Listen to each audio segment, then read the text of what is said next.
Hello and welcome my dear student, welcome again to my YouTube study channel. आज हम 12th class का जो chapter है electromagnetic induction and AC, उसी का नेक्स्ट लेक्चर लेके आए हैं। पहले लेक्चर में हमने स्टडी किया था मैग्नेटिक फ्लक्स के बारे में, ठीक है।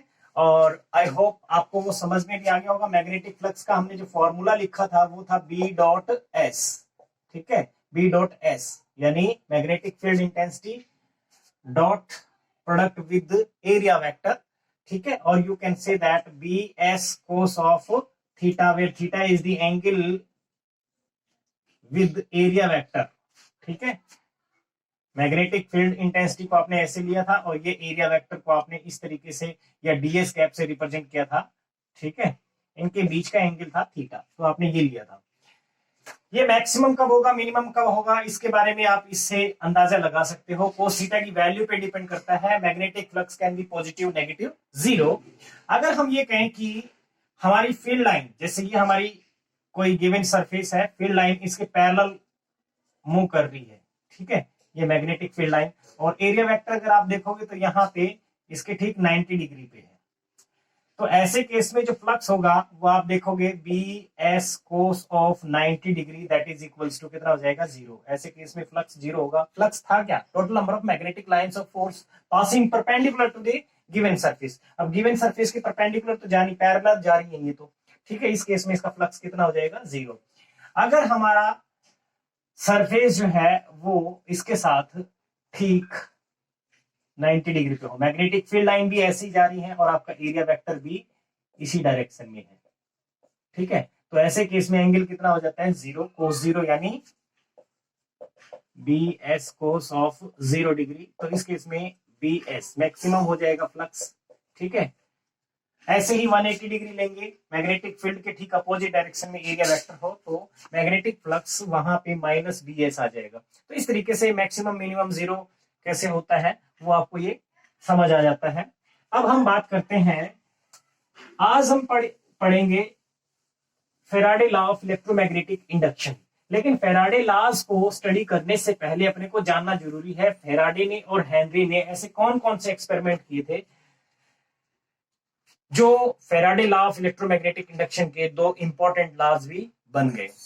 उन्होंने बहुत सारे एक्सपेरिमेंट किए, ठीक है। इस यूनिट को अगर हम देखें, ईएमआई का जो कंसेप्ट है यानी इलेक्ट्रोमैग्नेटिक इंडक्शन का कंसेप्ट, मेनली हम मानते हैं कि इसमें जो कंट्रीब्यूशन रहा है वो हेनरी का और फेराडे का रहा है, ठीक है। तो हेनरी और फेराडे ने बहुत सारे एक्सपेरिमेंट किए, ठीक है। और वो एक्सपेरिमेंट अगर हम देखें तो किस तरीके के एक्सपेरिमेंट थे, जैसे मान लिया कि ये कोई कॉइल है, ठीक है।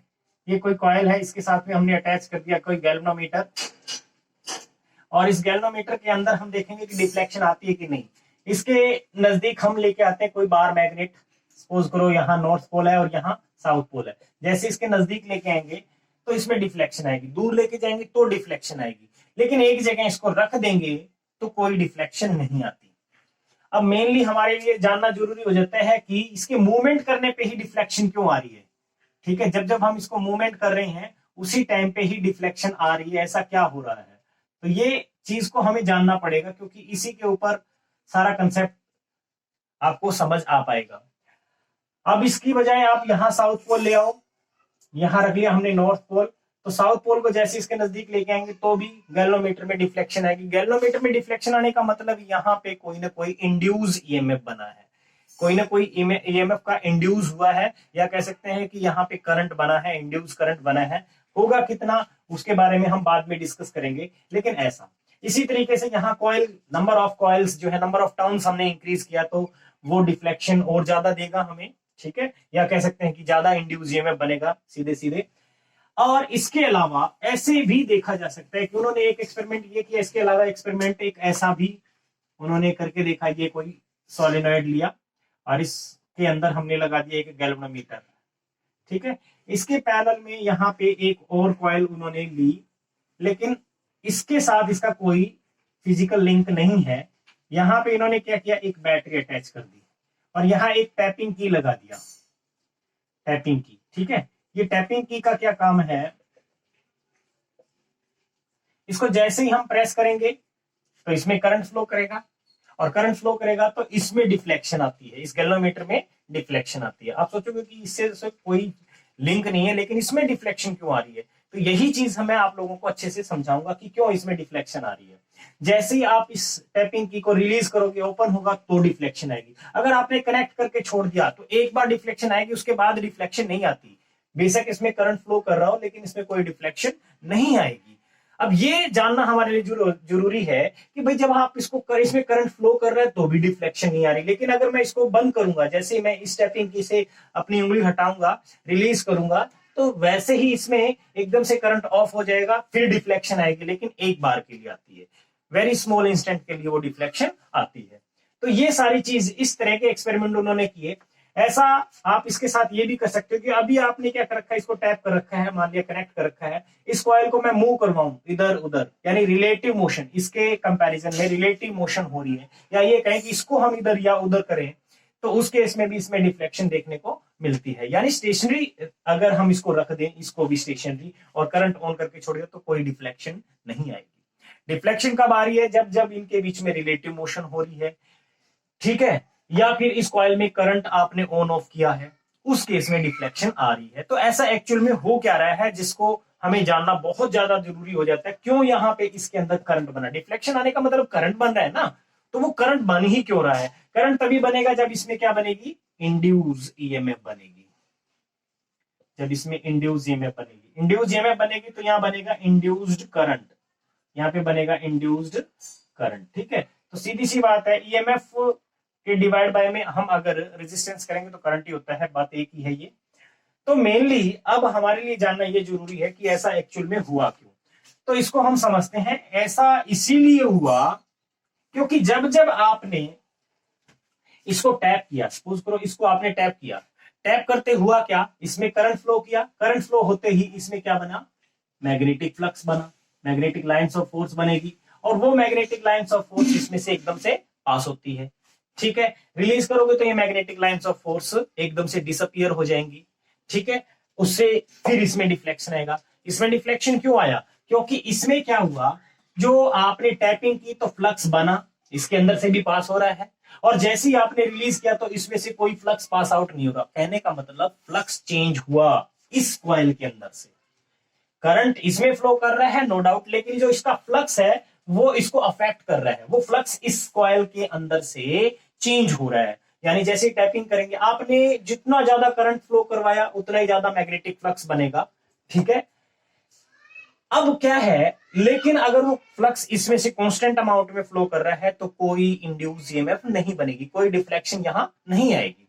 डिफ्लेक्शन कब आएगी? जब आप इसको टैपिंग करोगे या करंट के मैग्नीट्यूड को कम ज्यादा करोगे कंटिन्यूसली, तो उस केस में इसके अक्रॉस में जो फ्लक्स है, मैग्नेटिक फ्लक्स, वो क्या होगा? चेंज होगा, और जब जब फ्लक्स चेंज होगा तब तब यहाँ पे इंड्यूस ईएमएफ बनेगी, गैल्वेनोमीटर में डिफ्लेक्शन आएगी। तो सीधे सीधे कहने का मतलब ये है कि भाई एक्चुअल में यहां डिफ्लेक्शन जो आ रही है उसका मेन रीजन क्या है? Magnetic flux link with this coil जब जब चेंज हो रहा है, magnetic flux link with this coil changes the induce EMF produce. ठीक है, यहां पे इंड्यूस ईएमएफ प्रोड्यूस होगी, सीधी सी बात है। तो हमारा कहने का इन शॉर्ट हम ये कह सकते हैं कि यहां पे किसी भी कॉइल के अंदर अगर आपको गैल्वेनोमीटर में डिफ्लेक्शन नजर आ रही है या इंड्यूस ईएमएफ बन रहा है, इंड्यूस ईएमएफ तब बनेगी जब जब उसके अक्रॉस में magnetic flux with respect to time change होगा। ठीक है, तो यानी इलेक्ट्रोमैग्नेटिक इंडक्शन का जो हमने स्टार्टिंग में कंसेप्ट समझा था, ईएमआई क्या है, तो मैंने आपको वहां पे भी बताया था कि एक ऐसी प्रोसेस जिसमें हम ईएमएफ को इंड्यूस करेंगे by changing magnetic flux with respect to time, यानी टाइम के साथ में मैग्नेटिक फ्लक्स जब भी चेंज होगा तो इंड्यूस ईएमएफ बनेगी, और इसी को हम क्या बोलते हैं? ईएमआई बोलते हैं। तो आज का जो हमारा ये कंसेप्ट है, हेनरी ने और फेराडे ने जो मिलकर के एक्सपेरिमेंट की थी, वो एक्सपेरिमेंट ये थे, बहुत सारे सक्सेस हुए, बहुत सारे अनसक्सेसफुल रहे, और ये कंसेप्ट उनके दिमाग में आया ही क्यों? कि भाई इस तरीके से, यानी देखो आपको याद होगा कि हमारे पास अगर करंट है किसी कंडक्टर में तो उसके चारों तरफ मैग्नेटिक फील्ड बनता है, हमने पढ़ा था लास्ट चैप्टर जो हमने किया था, या magnetic effect of electric current में हमने देखा था कि करंट कैरिंग कंडक्टर है, कॉइल है, तो उसका एक मैग्नेटिक फील्ड होता है। तो इनके दिमाग में ये आया कि भाई ऐसे अगर है तो ऐसा भी हो सकता है कि हमारे पास मैग्नेटिक फील्ड हो और हम करंट बना सकें। तो उन्होंने इसके लिए बहुत सारे एक्सपेरिमेंट किए और अल्टीमेटली वो इस रिजल्ट पे पहुंचे कि जब जब हम मैग्नेटिक फ्लक्स चेंज करेंगे विद रिस्पेक्ट टू टाइम किसी कॉइल के अक्रॉस, तो उस कॉइल में क्या होगा, इंड्यूस करंट बनेगा। ठीक है, तो अब हम बात करते हैं Faraday law of electromagnetic induction. ठीक है, वो लॉज क्या है मैं एक बार से लिख देता हूं आप लोग। डियर स्टूडेंट, अब देखिए Faraday law of electromagnetic induction या फैराडे लॉ ऑफ ईएमआई क्या है। देखो फैराडे ने बहुत ही इंपॉर्टेंट दो लॉज दिए और वो लॉ क्या है एक बार ब्रीफ में आप लोगों को एक्सप्लेन कर देता हूं। देखिए फैराडे ने कहा कि जब जब मैग्नेटिक फ्लक्स किसी कॉइल के क्रॉस चेंज होगा तब तब उसमें क्या बनेगा, इंड्यूस ईएमएफ बनेगा। और ये इंड्यूस ईएमएफ तब तक बनता रहेगा जब तक कि ये मैग्नेटिक फ्लक्स चेंज होता रहेगा। दूसरी स्टेटमेंट उसकी ये बोलती है, दूसरा लॉ जो है वो ये बोलता है कि जो इंड्यूस ईएमएफ है it will be directly proportional to the rate of change of magnetic flux link with the coil. यानी पहले में क्या बता रहा है कि मैग्नेटिक फ्लक्स कब बने, इंड्यूस ईएमएफ बनेगा कब, और दूसरे में बता रहा है कि इंड्यूस ईएमएफ होगा कितना। ठीक है, तो दोनों स्टेटमेंट को हम समझ लेते हैं। ये देखिए, whenever there is a change in magnetic flux link with the coil and induce EMF setup into the coil, coil के अंदर इंड्यूस ईएमएफ सेटअप हो जाएगा जब जब उसमें मैग्नेटिक फ्लक्स चेंज होगा and it continues till the change in magnetic flux continues. ठीक है, और ये जो मैग्नेटिक फ्लक्स का चेंज जब तक चलेगा तब तक इसमें इंड्यूस ईएमएफ बनती रहेगी। यही तो मैंने थोड़ी देर पहले बताया था कि जैसे जैसे टैपिंग कर रहे हैं वैसे वैसे इंड्यूस ईएमएफ बनेगा, यानी डिफ्लेक्शन आ रही है अदरवाइज नहीं आ रही है। ठीक है, दूसरी स्टेटमेंट बोलता है the induced EMF is directly proportional to the rate of change of magnetic flux link with the coil, that is E is directly proportional to d phi by dt। phi यहां पे क्या है, magnetic flux, as we have studied already. ठीक है, so E directly proportional to d phi by dt। phi यहां पे magnetic flux को represent कर रहा है। यहां पे मैंने क्या किया, डायरेक्टली प्रोपोर्शनलिटी साइन को हटा करके एक तो माइनस का साइन लगाया, एक के लगाया। के कांस्टेंट है, कोई भी प्रोपोर्शनलिटी कांस्टेंट है जिसकी वैल्यू यहां पे 1 रहती है।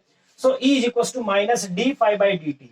माइनस क्यों लिया है इसको हम आगे पढ़ेंगे। लेंजिस लॉ के अकॉर्डिंग ये माइनस साइन हमने यूज किया है। जो इंड्यूस ईएमएफ होता है एक्चुअल में क्या है, सीधे सीधे बता ही देता हूं। इंड्यूस ईएमएफ जो होगा वो हमेशा अपोज करने वाले नेचर का होता है। दैट मीन्स जो इंड्यूस ईएमएफ बना है, बनने के बाद जिस फैक्टर की वजह से इंड्यूस ईएमएफ बन रहा है उसी को अपोज करना स्टार्ट कर देता है। इसलिए यहां पे एक एडिशनल माइनस साइन हमने यूज किया है।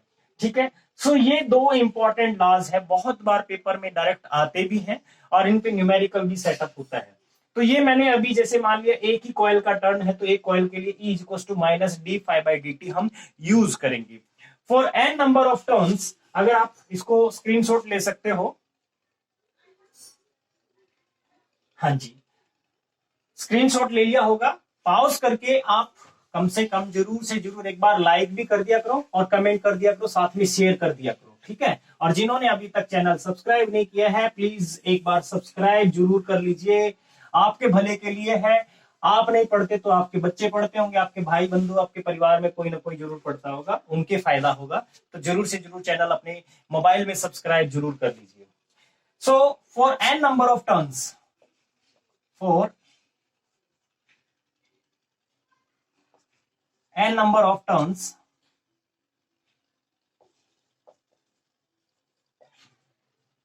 E is equals to minus n d phi by dt।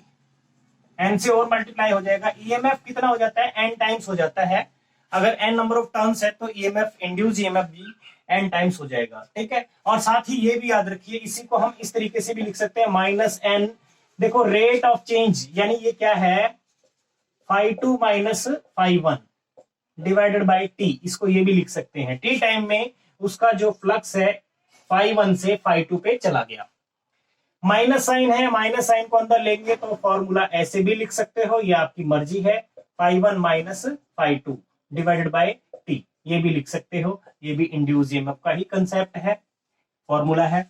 और इंड्यूस करंट आपको लिखना हो, जैसे मान लिया यही कॉइल हमने ली थी जिसके अक्रॉस में डिफ्लेक्शन आपको मिली। ठीक है, यहां पे मैंने एक रेजिस्टेंस लगा दिया जिसकी वैल्यू कितनी है R, और आपने क्या किया, जो भी है सपोज करो ये नॉर्थ पोल और ये साउथ पोल ऐसे इसकी वजह से मैग्नेटिक फ्लक्स चेंज कर रहे हो। जब नजदीक लेके आएंगे तो इसकी फ्लक्स लाइन जो है ज्यादा होंगी, बढ़ती जा रही है नजदीक आएगा तो, ठीक है। मैग्नेटिक फ्लक्स लाइन जो है, मैग्नेटिक फील्ड लाइन जो है इंक्रीज होगी, और जितना दूर लेके जाते हैं कम होती है। तो मैग्नेटिक फील्ड लाइन कितनी क्रॉस कर रही है गिवन सरफेस से, वही तो मैग्नेटिक फ्लक्स होता है। तो वही चीज हमने किया, जब नजदीक लेके आएंगे तो फ्लक्स धीरे धीरे बढ़ रहा है, दूर लेके जाएंगे तो फ्लक्स घट रहा है। जितना फास्ट करेंगे उतना ही कम से कम टाइम में फ्लक्स ज्यादा चेंज हो रहा है, इसका मतलब इंड्यूस ईएमएफ भी ज्यादा बनेगी। तो यहाँ पे इंड्यूस करंट कितना बनता है उसका फॉर्मूला लिख लेते हैं। Induced current, induce current I is equal to क्या होता है, ई डिवाइड बाई आर, यानी ओम्स लाई है, वी डिवाइड बाई आर आपने स्टडी किया होगा। तो ई की जगह पे यहाँ पे आपको पता है minus d phi by d t. For N number of turns है तो एन से और मल्टीप्लाई कर देंगे, यहां एन आ जाएगा। तो ये है आई का फॉर्मूला इंड्यूस करंट का। एन इज इक्वल टू 1 है तो सिंपली 1 पुट कर देना, तो ये इंड्यूस करंट हो गया। सेम मेथड से आप करंट भी कैलकुलेट कर सकते हो। तो ये तो था इलेक्ट्रोमैग्नेटिक इंडक्शन के लॉ जो फैराडे ने दिए। कंसेप्ट क्लियर होना चाहिए, न्यूमेरिकल बहुत बनता है। इन दोनों फॉर्मूले को अच्छे से दिमाग में, जहन में बैठा लीजिए, क्योंकि न्यूमेरिकल बहुत इंपॉर्टेंट है यहाँ से, ठीक है। जैसे मैं कुछ न्यूमेरिकल आपको बता भी देता हूँ, किस टाइप का न्यूमेरिकल आपसे पूछ सकता है, ठीक है।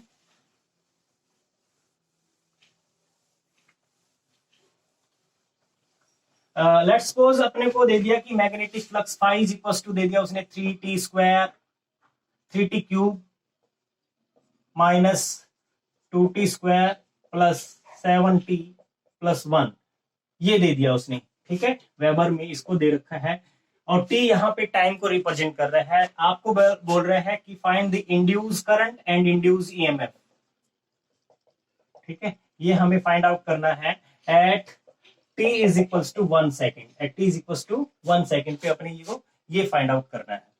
और गिवन दैट कि उस कॉइल का जो रेजिस्टेंस है वो दे रखा हमें 10 ओम। जो कॉइल हमने यूज कर रखी है उसमें कितना रेजिस्टेंस कनेक्टेड है, 10 ओम। तो सबसे पहले देखो फॉर्मूला आपका क्या कहता है, minus d phi by d T use करो। एक ही कॉइल है, नंबर ऑफ टर्न्स का यहाँ जिक्र नहीं करा तो 1 है, ठीक है। Minus D by d T of five की वैल्यू पुट कर दीजिए यहाँ पे 3t cube minus 2t square plus 7t plus 1, ठीक है। अब आप उसको क्या करोगे, डिफरेंशिएट करोगे with respect to time.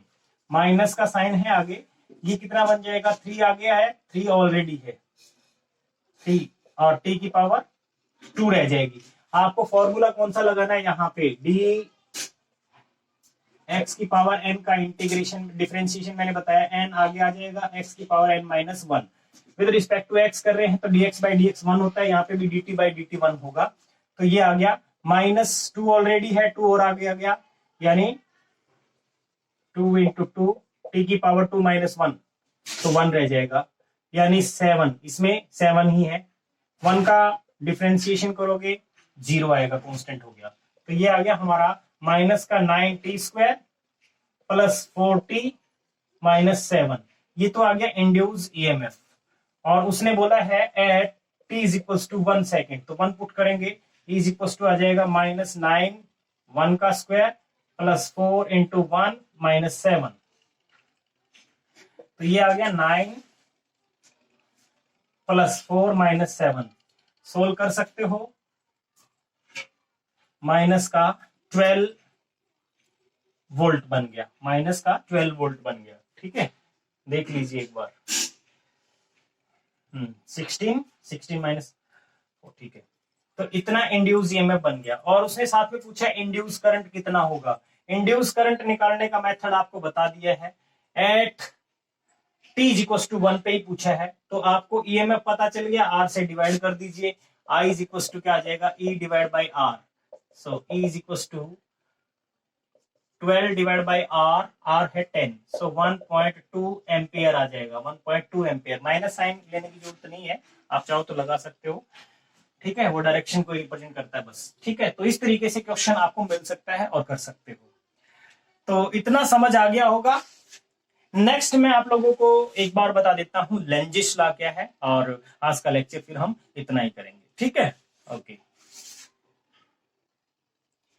So Lenz's law क्या है, जैसे मैंने आपको थोड़ी देर पहले ही बताया था जब मैं Faraday law of electromagnetic induction बता रहा था। तो देखिए लेंजिस लॉ एक्चुअल में क्या कहता है कि जो इंड्यूस ईएमएफ है, ये इंड्यूस ईएमएफ उसी काज को, उसी फैक्टर को अपोज करती है जिसकी वजह से ये बना है।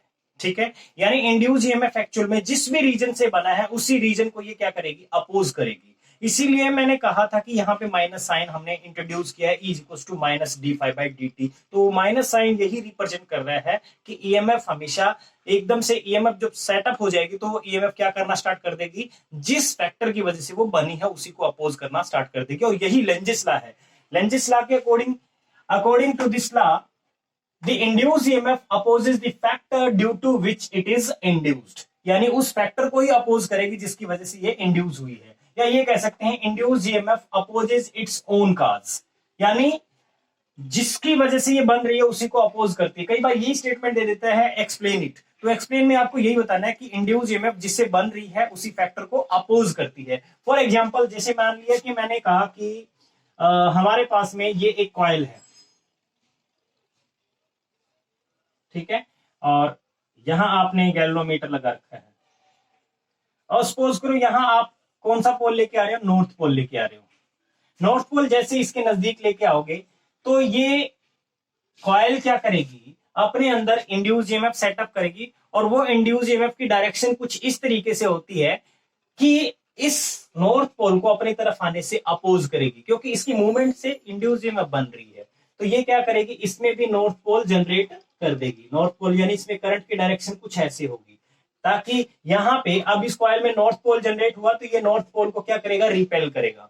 ऐसे ही जब ये दूर लेके जाएंगे तो दूर जाने से क्या होगा, फिर इंड्यूस ईएमएफ बनेगी, और उस केस में ये क्या क्रिएट करेगा, फिर यहाँ पे साउथ पोल बना देगा, फिर ये साउथ पोल बना देगा। ठीक है, उस केस में साउथ पोल बना तो इससे क्या होगा कि ये दूर जाएगा तो ये नॉर्थ है और ये साउथ, इसको अट्रैक्ट करेगा, मतलब अपोज करेगा, सीधे सीधे कहने का मतलब। तो ये है लेंजिस लॉ, यानी सीधे सीधे कहने का मतलब क्या है, इसकी जो रिलेटिव मोशन है इसके रिस्पेक्ट में इंड्यूस ईएमएफ बन क्यों रही है, due to the relative motion of magnet and coil. अब ये जो मैग्नेट है, रिलेटिव मोशन अगर इसकी रुक जाए, यानी एक ही जगह पे स्टेशनरी हो जाए, तो इसमें इंड्यूस ईएमएफ बनना बंद हो जाएगा, इसको अपोज नहीं करेगा। तो यही है लेंजिस लॉ, यानी लेंजिस लॉ के अकॉर्डिंग ईएमएफ जो इंड्यूस हुआ है, ये ईएमएफ क्या करेगा, अपने ही काज को, जिसकी वजह से ये बना है, उसी को क्या करेगा, अपोज करेगा। इसीलिए ये जो माइनस का साइन है ये इंट्रोड्यूस किया जाता है, E is equals to minus d phi by d t. So ये जो माइनस का साइन है, ये नेगेटिव साइन किसके लिए आया है, ड्यू टू लेंजिस लॉ। ये जो नेगेटिव साइन आया है किसकी वजह से आया है, लेंजिस लॉ के लिए। यानी कहने का मतलब जो इंड्यूस ईएमएफ है वो जिस फैक्टर से बन रहा है उसी फैक्टर को अपोज कर रहा है, इसीलिए हमने एक एडिशनल माइनस साइन यहां पे इंट्रोड्यूस कर दिया। ठीक है, तो ये था लेंजिस लॉ।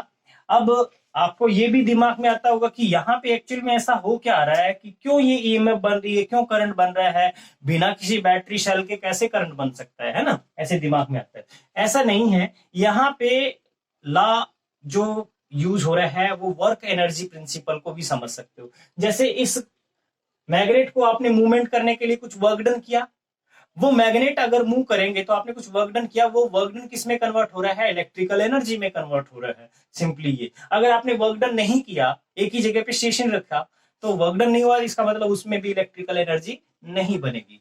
तो सीधे सीधे यहाँ पे ये है कि ऐसा नहीं कि बिना किसी मेहनत के ही इलेक्ट्रिसिटी बन गई है, बिना किसी एक्सटर्नल एजेंसी की, आपने कोई ना कोई एफर्ट किया है, उसी एफर्ट को यहाँ पे एनर्जी में हमने कन्वर्ट किया है। तो आई होप आपको आज का लेक्चर अच्छे से समझ में आया होगा। डियर स्टूडेंट, बहुत बुरी आदत है आप लोगों की, वो ये कि लेक्चर को देखने के बाद शेयर नहीं करते हो। शेयर जरूर करो, आपके जितने भी सोशल प्लेटफॉर्म है वहां पे शेयर करो। ठीक है, और लोगों को मोटिवेट करो कि अपने चैनल से जुड़े, ताकि मुझे एक इंटरनल सेटिस्फेक्शन मिले कि हाँ, मुझे बहुत सारे लोग देख रहे हैं और मैं वीडियो कंटिन्यूअसली बनाता रहूं। So dear student, don't forget to share, comment, like and subscribe. Subscribe जरूर करना है जिन्होंने नहीं किया। तो आज के लिए इतना ही। Thank you, have a nice day, good luck.